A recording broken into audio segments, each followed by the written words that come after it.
The wind carried dust like whispers across the dying light. A single lantern swung from a crooked post, casting long, sickly shadows over the splintered porch. Clara stood barefoot in the dirt, her dress torn, eyes wide with the kind of fear that made the whole world shrink to the sound of her own heartbeat. Hank Grady staggered toward her, boots crunching gravel, the stink of whiskey and sweat rolling off him like heat off a furnace. In his hand, a strip of cloth, frayed and filthy. "You wear this," he said, voice low, ugly. "You wear it to die quiet." Clara shook her head just once, her voice a trembling thread. Don't make me wear this to die." Hank laughed, a sound as cold as the iron barrel on his hip. He grabbed her arm, hard enough to leave bruises blooming like purple flowers, and yanked her close. From the far edge of the pasture, Elias Boone watched. The rancher's silhouette was carved against the fire-red horizon, one hand resting on the worn stock of his Winchester. He didn't move yet. He couldn't. Not with Hank's pistol resting easy at his side. The lantern light caught Clara's face, dirt-streaked cheeks, split lip, eyes filled with silent pleading. "Please," she whispered again. Hank sneered. "You'll wear it, or the buzzards'll have you by dawn." His hand jerked, the cloth wrapping tight across her mouth. The world went silent except for the hiss of the wind through the dry grass. Boone's jaw clenched. He took one slow step forward, boots grinding in the dust. "Hank," Boone called, voice steady as bedrock. The outlaw turned, grinning through broken teeth. "Evening, Boone. Pretty night for a funeral, ain't it?" The rancher didn't answer. His eyes stayed on Clara as her knees buckled, the cloth muffling her cry. Then Hank shoved her to the ground. "You keep watching, old man," Hank spat. "Won't be your turn. Not tonight." And as the sun bled out behind, at the hills, Clara lay still in the dirt, the world tilting, breath fading, while the outlaw's laughter vanished into the dark. The desert didn't care if you lived or died. By mid-morning, the sun hung like a burning coin in the sky, and Clara lay at the base of a mesquite tree, wrists bound, lips cracked, the filthy gag biting her mouth. The earth beneath her was nothing but dust and bones.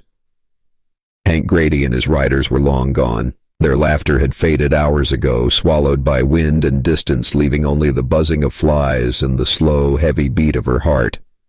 A lone buzzard circled overhead. Its shadow crossed her face again and again like the hand of a clock marking time she didn't have. She tried to scream, but the gag made it nothing more than a pitiful rasp. The rope cut into her skin when she struggled. The ground was hard, unforgiving. The scorpion came next, small, black, gliding across the sand toward her boot. It moved with the patience of death itself. Clara froze, chest heaving, praying it would turn back. It didn't. Somewhere far off, hooves pounded faint and hollow like a heartbeat through the earth. Elias Boone rode hard, eyes scanning the endless horizon.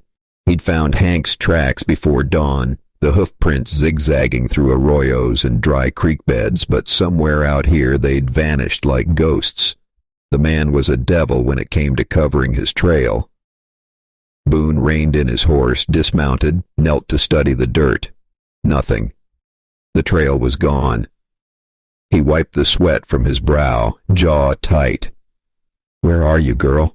he muttered under his breath. Back under the mesquite tree, Clara fought for consciousness. The sun was baking the life out of her. Her tongue was thick, mouth dry as cotton. She thought of water, of shade, of Boone's weathered face, the only man who'd ever spoken to her like she was worth something. She swore she wouldn't die low, like this. Not in the dirt, not left for the birds. Her fingers clawed at the ropes until they bled. The buzzard dropped lower. Its shadow swallowed her whole. Elias Boone rode hard through the broken country, dust trailing like smoke behind his horse. The sun had slipped lower, bleeding red along the ridges. That was when he saw it, the buzzard dipping low over the mesquite. His gut sank. He spurred the horse forward. Clara lay twisted in the shade, skin pale, lips cracked, ropes biting deep into her wrists. She didn't move when his boots hit the ground. "Easy now," Boone murmured. voice rough with years and wind. He knelt, fingers working fast at the knots. The gag came away first, falling to the dirt like a dead thing. Clara coughed, the sound dry as paper tearing. "You're all right," Boone said. "Got you now." Her eyes fluttered open. For a moment, she didn't seem to believe he was real. "Hank?" Her voice was barely there. "Gone," Boone said. "Long gone. He won't touch you again tonight." He cut the last rope, lifted her gently. She weighed nothing. The desert had baked her hollow. Up on the saddle, he set her in front of him, one arm around her to keep her steady as the horse turned back toward his ranch. The ride was slow, careful.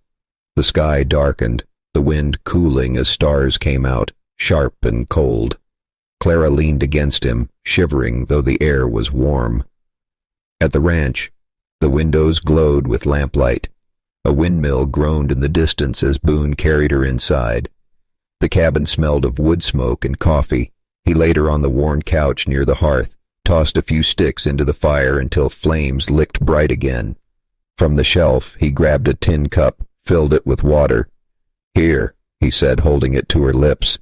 She drank like someone pulling life straight from the earth. "Safe now," Boone told her, voice low, steady. Clara set the cup down, eyes glistening in the firelight.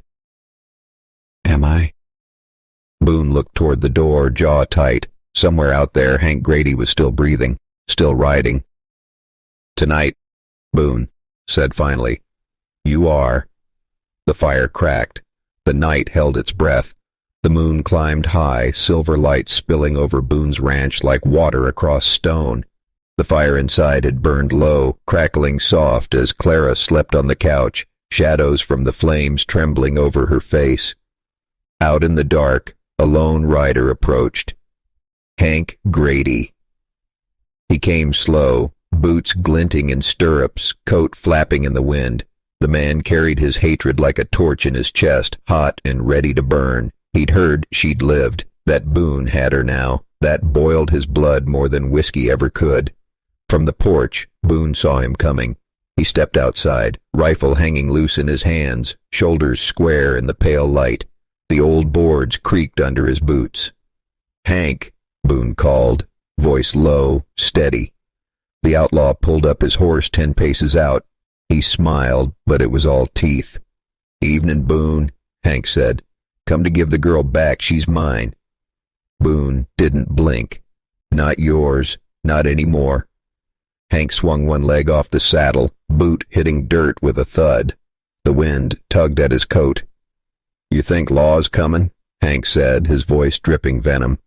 "Law don't ride this far. Not for her. Not for you." Boone raised the rifle, slow and easy, until it leveled on Hank's chest. "Law's not here yet," he said. "But I am." For a moment, neither moved, just the sound of the wind through the corral fence. Then Hank grinned, wicked and wide. "One day, old man," he said softly. "One day soon. I'll take back what's mine." He swung up into the saddle again, horse snorting under him. He tipped his hat mockingly toward the house. "Sleep light," Hank said. "I'll be comin'." Hooves pounded into the dark, fading toward the hills. Boone stood there a long moment, rifle steady, eyes hard as the land itself. Behind him, Clara stirred in her sleep, unaware the devil had just promised to return. The wind carried. Hank's laughter back one last time before the night swallowed it whole. The first light of dawn spilled over the horizon, painting the ranch in gold and shadow. Clara sat on the porch steps, knees drawn to her chest, watching the wind stir the tall grass. The night had left a thin coat of frost over the earth, a reminder that danger never truly slept. Boone was already at the gate, inspecting hoof prints in the softened soil. His jaw was set, eyes scanning the horizon like a hawk, always searching. A distant whistle broke the silence, sharp and steady. Boone's hand went to his rifle, but then he saw the figure approaching, a rider with the authority of law stitched into every movement. Sheriff Abel Hart, tall, broad-shouldered, with a badge glinting in the morning sun. He reined in, horse snorting, dust puffing around its hooves. "Morning, Boone," the sheriff said, voice calm but carrying weight. "I hear you've got trouble." Boone nodded, eyes narrowing. "Hank Grady's back in the picture. She's scared, Sheriff. Real scared." The sheriff dismounted, boots crunching on the gravel. He squatted beside Clara, tipping his hat. "Miss, you safe now. Tell me what happened." Clara's voice shook but held steel. He tried to kill me. Left me in the desert. I don't know how I survived." Sheriff Hart's eyes darkened. "That man's a rot that needs cutting out. I'll see he answers for it." Boone watched the sheriff rise, shoulder square, the weight of justice behind him. For the first time since the attack, a flicker of hope ignited in his chest. The wind shifted, carrying dust and the scent of sage. Boone's gaze fell to Clara. She had a bruise blooming across her cheek, lips still raw from the gag, but there was fire in her eyes. Survivor's fire. "Law's slow," the sheriff said, "but it comes, just like the tide. Can't stop it, can't outrun it, but it will catch him." Clara nodded, feeling the truth in the words. She swallowed her fear and squared her C. Holders. Boone rested a hand on hers, rough but steady. "You're not alone," he said. "Not now. Not ever again." The ranch seemed to breathe around them, the wind softening, the first light painting the old wood and fields in warmth. For the first time since Hank's shadow had fallen, the world felt like it might hold her, and somewhere out there in the vast desert justice had begun its slow march.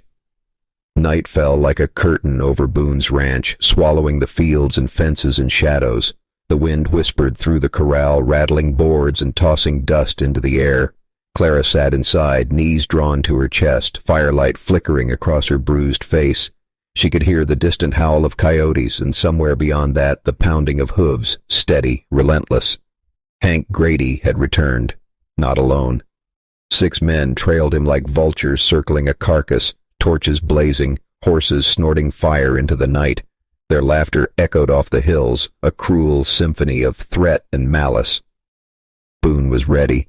He stood on the porch, rifle in hand, eyes narrowing as the gang thundered closer. The fire in the barn cast tall shadows, flickering like ghosts across the dust-choked yard. Hank's voice cut through the night. "Clara, you belong to me." His horse pawed the ground, lantern light glinting off his teeth. Clara trembled, clutching the edge of the hearth, but Boone's presence was a wall between her and the danger. "Stay down," he shouted, voice low and commanding. The gang surged forward. Fences splintered under hooves, windows cracked under the shock of their charge. Boone fired once, then again, silver flashes dancing in the firelight, bullets cutting across the chaos. A torch tumbled into the hayloft, sparks flying, flames licking hungrily at dry wood. Clara's breath caught. The heat roared, threatening to swallow the barn whole. "Boone!" she screamed, voice raw with terror. He dove toward the flames, dragging the torch away, cursing under his breath. "I've got you," he called, pulling her toward the cellar door. Hank laughed, a sound jagged and cruel. "You think you can hide her from me, old man? Think again." The wind whipped around the yard, carrying screams, the clash of hooves, and the scent of smoke. Clara pressed herself against the cool stone of the cellar, trembling, but alive. Boone's hands were steady on her shoulders. "Not tonight," he said, voice iron. "Not ever again." And in that moment, as flames danced and shadows collided, the first glimmer of hope pierced the night. The sheriff was coming, and Hank's reign of terror was about to meet its reckoning. The night air was thick with smoke and the acrid stench of burning hay. Boone's ranch shuddered under the thunder of hooves and the crack of rifles. Hank Grady and his gang pressed the attack, but somewhere beyond the ridge, another sound broke through, steel-shod hooves pounding in perfect rhythm, the unmistakable whistle of law approaching. Sheriff Abel Hart and his deputies appeared over the crest, lanterns bobbing, rifles ready. The silver glint of badges caught the firelight like stars igniting in the darkness.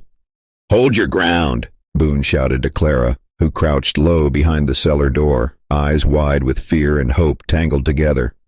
Hank turned, eyes narrowing as he recognized the new riders. Rage twisted his face. "You called the law?" he snarled, spurring his horse forward, torch swinging. "Yes," Boone said, voice steady. "And it's here."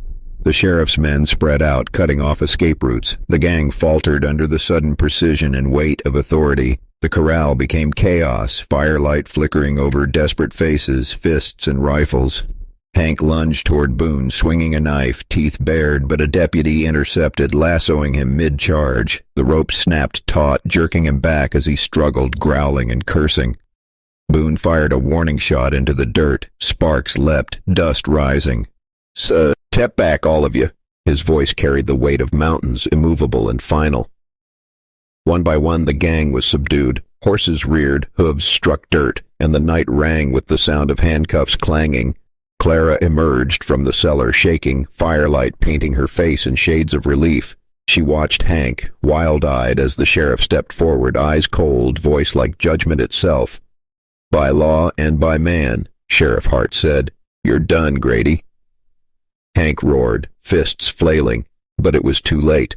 The rope cut him down, deputies guiding him to the waiting jail wagon.